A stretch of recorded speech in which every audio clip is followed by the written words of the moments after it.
তুলে নিচ্ছি একটু, ভাবছি বাড়িতে লোকজন আছে, একটু সর্ষে পাতা বাটি। এখানে একটা হয়েছে, এই জায়গার থেকে জায়গাতে নিয়ে নিচ্ছি।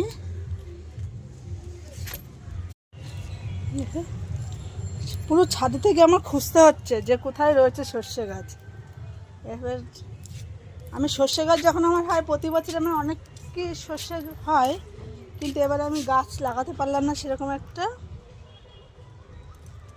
দেখো, আর কদিন ছাদে আসতে পারিনি কাজের জন্য, গাছগুলো শুকিয়ে শুকিয়ে গেছে। বিকালবেলা এসে গাছে জল দিয়ে যেতে হবে।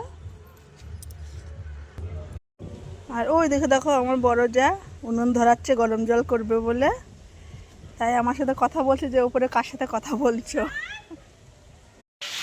এই সর্ষের ফুলকোটা কিনে নিয়ে আসা হয়েছে, আর ছাদ থেকে যে পাতাগুলো তুলে নিয়ে এলাম, এই পাতা দিয়ে আর এই কেনা সর্ষের ফুল দিয়ে বাটা হবে আর কি আমাদের।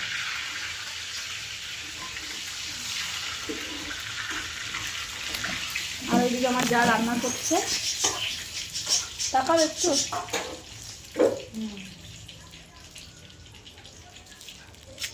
আজকেও আমাদের সব একসাথে খাওয়া দাওয়া হবে। তো আমি একটু কাজের ফাঁকে একটু কাজ করে দিয়ে যাচ্ছি। আজকে রান্নার দায়িত্ব পুরো আমার জায়ের।